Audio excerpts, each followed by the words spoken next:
இன்றைக்கி நம்ம பண்ண போகிற recipe Assam style black sesame chicken தான். ரொம்ப நாளாகவே நான் ட்ரை பண்ணணும்னு நினச்சிட்டு இருந்த ஒரு ரெசிபி தாங்க இது. உப்பு, மஞ்சத்தூள், இஞ்சி பூண்டு விழுது, அவ்வளோதான். மேரினேட் பண்ணி ஒரு அரை மணி நேரம் செப்பரேட்டாக வச்சுருங்க. ஒரு பேனில் கருப்பு எள்ளு வந்து லைட்டாக ரோஸ்ட் ஆனால் போதும். ரோஸ்ட் ஆனதுக்கப்புறம் லைட்டாக குதிக்க ஆரம்பிக்கும். எள்ளு ஆறினதுக்கப்புறம் இது மாதிரி பவுடர் பண்ணி வச்சுக்கோங்க. ஒரு பேனில் இது வந்து கடுகெண்ணெய் யூஸ் பண்ணியிருக்கேன். நம்ம கடுகெண்ணெய் பிடிக்கலன்னா நமக்கு என்ன எண்ணெய் இஷ்டமோ அதை யூஸ் பண்ணிக்கலாம்.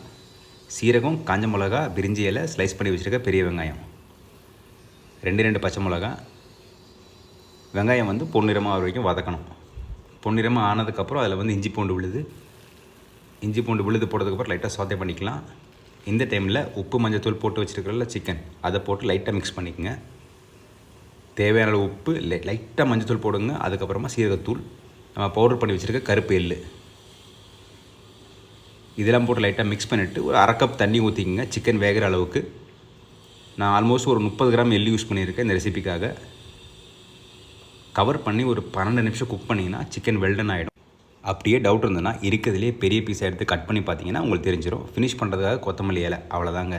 இது வந்து ஒரு யூனிக்கான நல்ல ஒரு ஃப்ளேவர்ஃபுல் டிஷ்ஷு. எல்லாருக்குமே பிடிக்கணும்னு அவசியம் கிடையாது. கண்டிப்பாக ட்ரை பண்ணக்கூடிய ஒரு டிஷ்ஷு தான். வேறு என்னங்க, எப்பவுமே சொல்கிறது தான், everybody can cook and everybody has to cook.